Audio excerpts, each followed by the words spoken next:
Hey everybody, welcome back to my shop. And today we're going to turn this little Viking Bowl. Now this shape has been popularized by Glen Lucas, who is a very skilled turner and instructor from Ireland. He also designs his own tools. As you'll see, my bottom feeder bowl gouge that I use in this video was designed by him.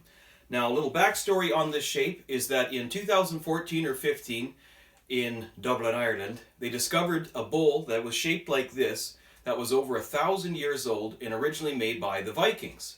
Now, since Glenn has put this out there on one of his instructional DVDs, other turners have replicated the shape as well, including Sam Angelo, the Wyomingwoodturner. So maybe check his video out as well, as he demonstrates quite a few more techniques than I do in my video.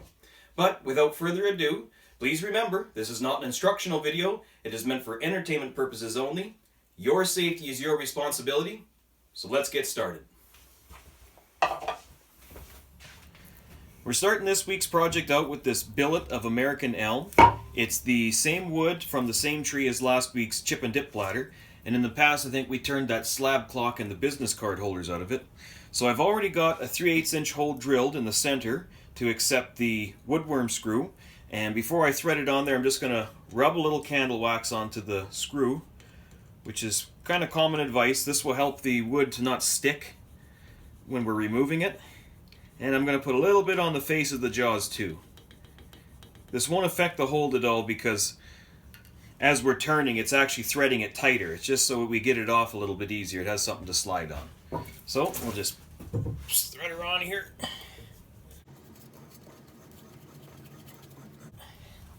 Then I'm just going to lock the headstock and snug it up. We don't want to over tighten it, but we want it snug. There we go. So I brought the tailstock up for some additional support. I always like to use it whenever possible. It also helps to dampen vibrations and all that good stuff.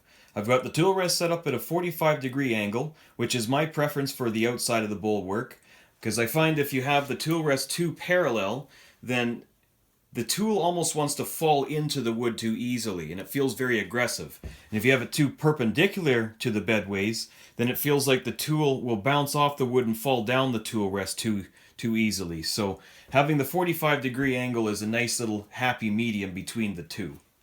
So let's get to work using our swept back grind, and we're going to start at about 1,000 RPM. Here we go.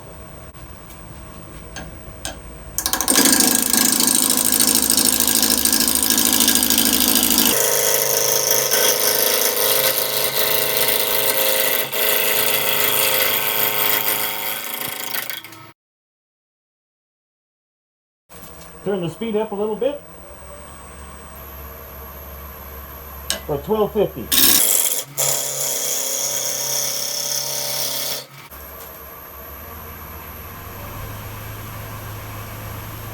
We're humming at 1600 RPM.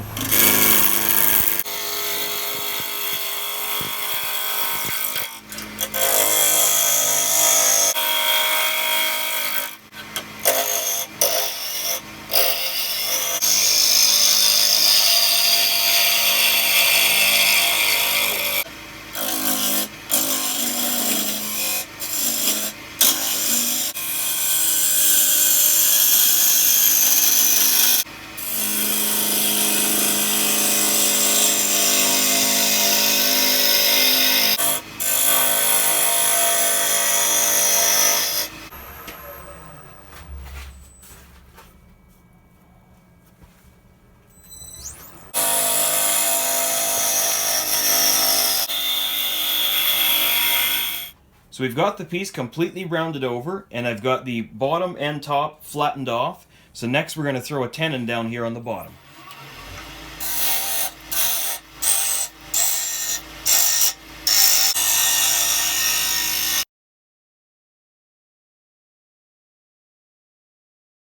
Now, from looking at the Viking bowls that other turners have made, it appears that they're making the base of the bowl about 3/5 the diameter of the rim of the bowl. Now, this piece is measuring at about 7 inches diameter at the top. So 3/5 of 7 is 7 times 3 is 21. 21 divided by 5 is exactly a hair over 4. So I've got the caliper set to a hair over 4, and we're just going to mark what we want for the diameter of the base. That's a little, no, right there. So that's the diameter of our base. Now we know what to aim for. Now I've never made one of these bowls before, so I'm going to sneak up on the shape and make sure to keep in mind to leave the material up at the top to make that bead. So let's crank the speed back up. About 1700 RPM.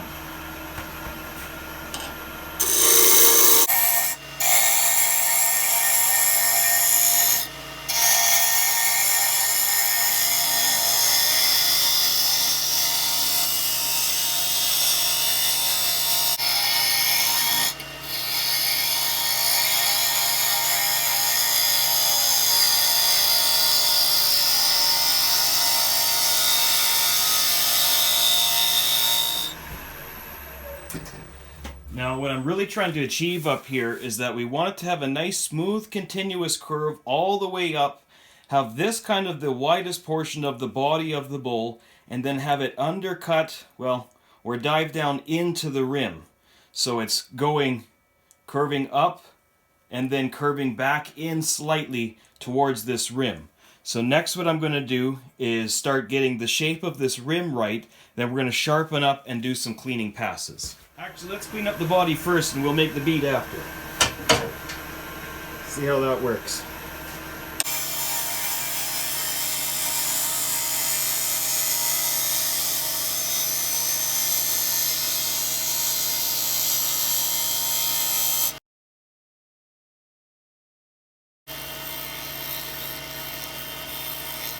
And I'm going to bring out the 40/40 grind to work on the bead.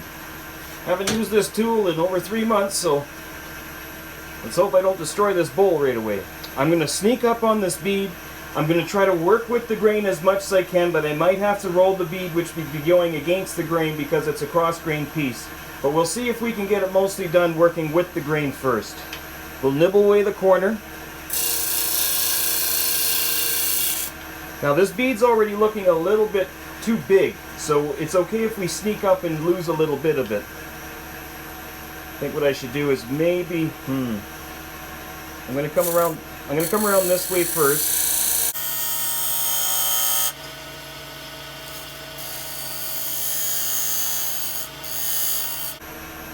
Okay, now let's round it over a bit.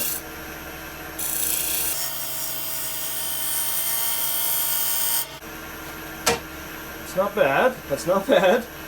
This is the most nerve-wracking part, because if you screw this up, the whole bowl gets smaller. I don't know why I'm saying that right now while I'm working on it. I'm going to reduce the size of the bead though, because I'm already past the halfway point. So I'm going to sneak a little bit up. Okay, corner, corner, corner.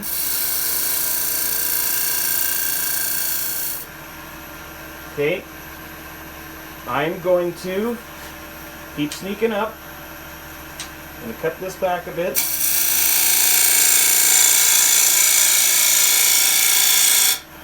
Okay, sneak up.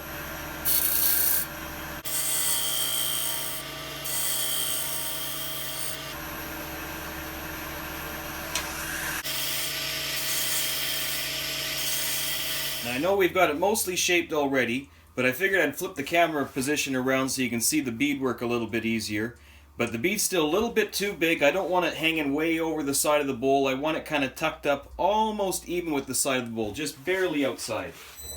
So lay back up. Let's take a couple more light passes here. Very careful.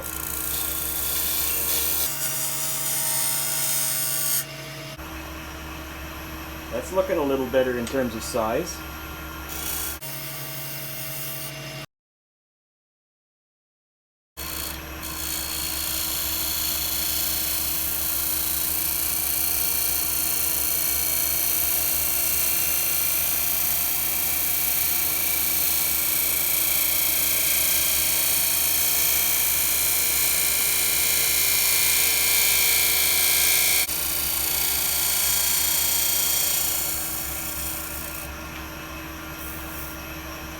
I like that, I like that. Okay, I'm going to do the same thing coming the other way now. Hopefully I'm not tearing up the grain too much going against the the grain and direction.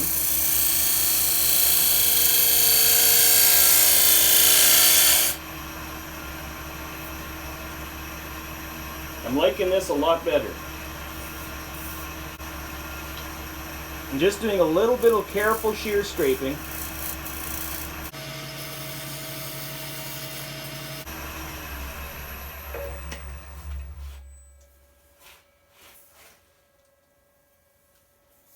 Okay, I still, I can't tell if I like that or not yet. I'm going to take a few minutes break and come back and see if I like the shape. Sometimes you just have to walk away a little bit and let your head kind of settle on a little bit. I'm going to do that. So I decided to leave the bead right where it is for now. It seems like once I clean up the top, it's going to thin it down a little bit, and it looks like it'll be the right proportion. So all I'm going to do now is just do a little bit of shear scraping on the outside to clean it up, and we'll flip it around and grab it in the chuck.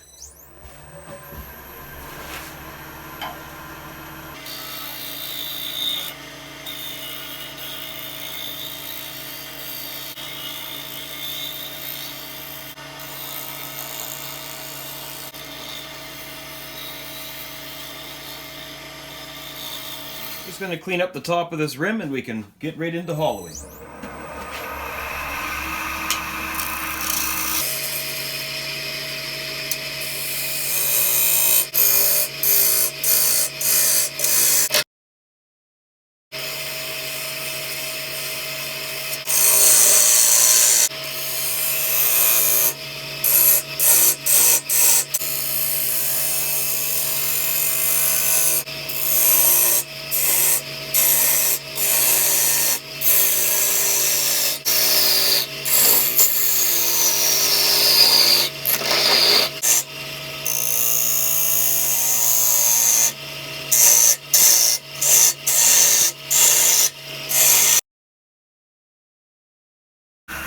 Just had to move the camera back so I can move the tool handle where I need to.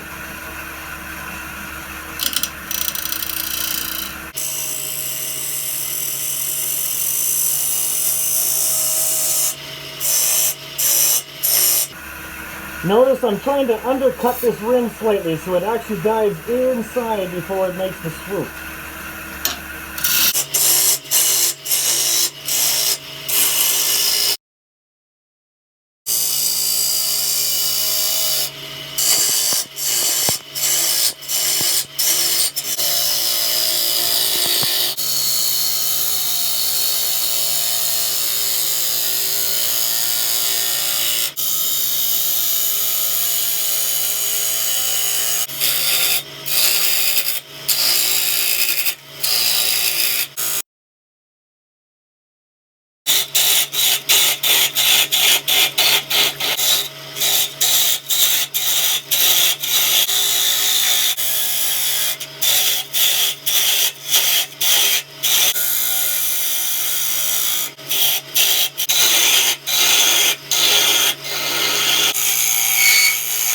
Just switching over to my bottom feeder bow gouge. It's got a much steeper angle so I can make the turn without running into the rim.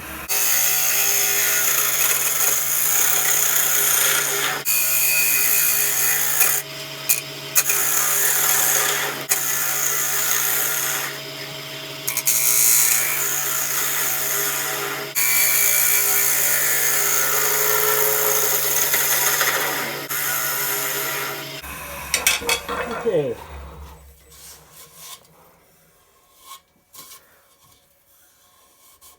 That feels nice and smooth.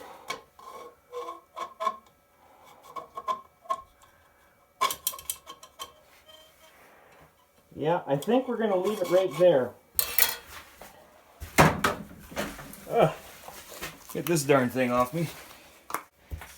Now Glen Lucas explained that it's quite a thin-walled bowl, and so after the rim I did get it down to probably a good 1/8 of an inch or so, and then as it gets towards the bottom of the bowl, since it's got to come to a flat bottom, I don't want the inside to be flat, so it goes from about 1/8 inch, and then as it makes the transition here, it gets a little thicker, and then it ends up probably about 1/4 inch in the very bottom. And that will offset the weight of the thickened rim so that it feels fairly balanced in the hand. If you tried to go too even wall thickness all the way through, you'd end up with a really flat bottom, and it'd probably feel a little top heavy due to the rim. So I'm going to sand this with 220, 320, 400, maybe even 600 sandpaper if I feel so inclined, and then we'll come back and throw on some finish. Okay, so the sanding's all complete. Now we're going to throw on some finish, and we're going to continue using this Odie's oil. Thanks again to my Uncle Bill for sending it to me.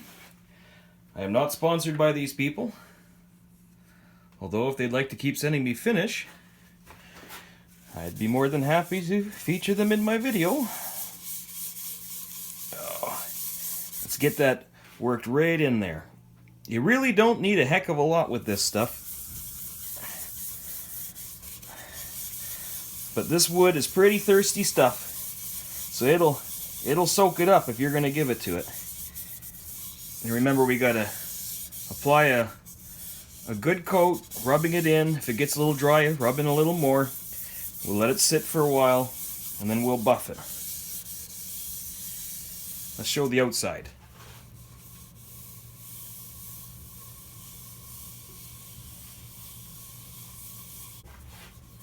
Okay, I'm going to keep rubbing this stuff into the wood, and when we come back, we'll give it a quick buff, and then we can work on the bottom. Okay, let's give this a buff.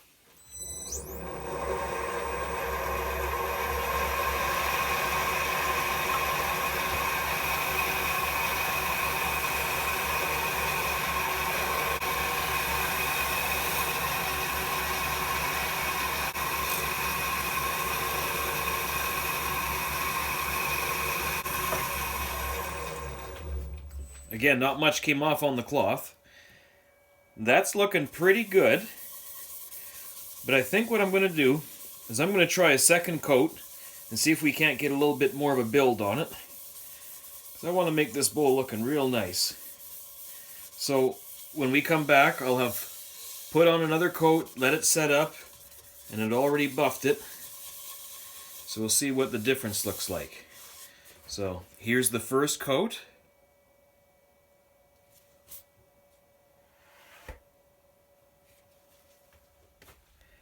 And here's the second coat.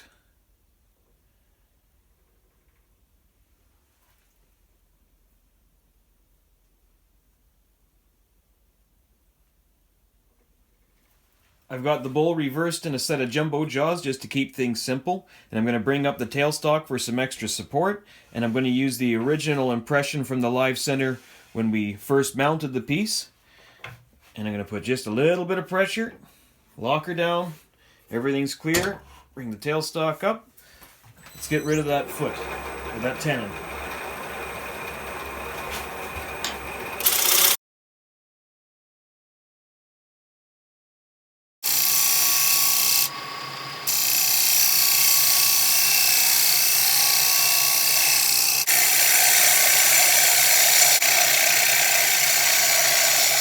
While working on the bottom of the bowl, I decided that instead of leaving a concave surface, I would recess the center slightly, leaving a very subtle foot, just to add a little bit of interest to the bottom. Then I just sanded through the normal grits, 220, 320, 400. Then I signed my name, as well adding the type of wood and the year, and then I just buffed on some finish. Thanks for tuning into this week's video. If you liked the video, please click the like button and share it around. If you have any questions or suggestions for me, please fire those off in the comment section down below. And if you haven't subscribed already, please do. I'll have a new video out every week, usually Friday. So thank you very much, have yourself a great day, and God bless.